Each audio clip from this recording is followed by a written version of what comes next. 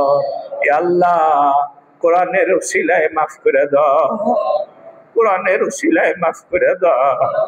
ইয়া আল্লাহ কোরআন তোমার কালাম, আমরা কোরআনকে বড় ভালোবাসি। ইয়া আল্লাহ কোরআনের উসিলায় মাফ করে দাও, রাসূল সাল্লাল্লাহু আলাইহি সাল্লামের উসিলায় মাফ করে দাও। ইয়া আল্লাহ, ইয়া আল্লাহ আমার গুনাহের কারণে বেইজ্জত করিও না।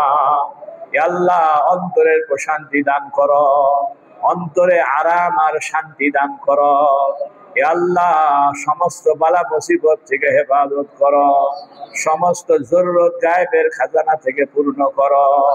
ইয়া আল্লাহ মৃত্যু যে কোনো সময় চলে আসবে আল্লাহ। ইয়া আল্লাহ তোমার সামনে দাঁড়ানোর মতো আমার সাহস হয় না। ইয়া আল্লাহ আমার বদামলের কারণে ইয়া আল্লাহ আমাদের প্রতি একটু স্নেহ করো, একটু দয়া করো, একটু রহম করো। ইয়া আল্লাহ পাঠাইলা এক কাজে করলে মারাক কাজ, পাঠাইলা এক কাজে করলে মারাক কাজ। ইয়া আল্লাহ গুনাহে গুনাহে জর্জরিত হয়ে গেছি আল্লাহ। ইয়া আল্লাহ মাফ করে দাও, তোমার ঘরের মধ্যে বসে মাফ চাইতেছি আল্লাহ। পৃথিবীর সবচেয়ে শ্রেষ্ঠ জায়গা মসজিদ, তোমার ঘর সবচেয়ে শ্রেষ্ঠ জায়গা। ইয়া আল্লাহ আরো সবচেয়ে বড় শ্রেষ্ঠ জায়গা মক্কাতুল মুকাররমা, আরো শ্রেষ্ঠ জায়গা মদিনাতুল মুনাওয়ারা। আল্লাহ আমাদের সবাইকে মক্কা মদিনার জিয়ারত নসিব করে দাও, হজ্জে মাবরুর নসিব করে দাও। ইয়া আল্লাহ, ইয়া আল্লাহ আমার ভাইরা কষ্ট করে তোমার ঘরের মধ্যে বসে কোরআন শুনলো। ইয়া আল্লাহ এই ভাইদের সাথে আমারে মাফ করে দাও, এ ভাইদের সাথে আমারে জান্নাতে ঢুকা দিও। ইয়া আল্লাহ রহম করো আর করম করো আল্লাহ। ইয়া আল্লাহ ইলম ছিনায় লয় না, আখলাক ছিনায় লয় না, অন্তরের শান্তি কেড়ে নিও না। ইয়া আল্লাহ ইজ্জত ধ্বংস করিও না। ইয়া আল্লাহ সচ্ছলতা গরিবে বানায় দিও না, সুস্থতা অসুস্থ বানায় দিও না, নিয়ামতকে আযাব বানায় দিও না। ইয়া আল্লাহ আমরা তোমার নিয়ামতের ভিখারি। ইয়া আল্লাহ ফকিরদেরকে ফিরায়ও না আল্লাহ। ইয়া আল্লাহ দুনিয়ার সম্ভ্রান্ত মানুষ ফকিরকে ফিরাইতে চায় না, তোমার চাইতে সম্ভ্রান্ত কেহ নাই, তোমার চাইতে দানশীল কেহ নাই, তোমার চাইতে দয়ালু কেহ নাই। আল্লাহ তুমি আমাদেরকে মাগফিরাতের ভিক্ষা দিয়ে দাও, ইজ্জতের ভিক্ষা দিয়ে দাও, সুস্থতার ভিক্ষা দিয়ে দাও, নিয়ামতের ভিক্ষা দিয়ে দাও, সচ্ছলতার ভিক্ষা দিয়ে দাও, অন্তরের প্রশান্তির ভিক্ষা দিয়ে দাও। আমাদের আব্বা আম্মাকে মাফ করে দাও। ইয়া আল্লাহ আত্মীয় স্বজনকে কবরবাসীকে মাফ করে দাও। এলাকার যত মানুষ কবরে গেছে সকলের কবরকে জান্নাতের টুকরা বানায় দাও। ইয়া আল্লাহ জিকিরের একটা জায়গার ব্যবস্থা করে দাও। ইয়া আল্লাহ তোমার জিকিরের জন্য একটা বিশেষ জায়গার ব্যবস্থা করে দাও। وصلى الله تعالى على خير خلقه سيدنا محمد وعلى آله وصحبه أجمعين برحمتك يا أرحم الراحمين. السلام عليكم ورحمة الله وبركاته.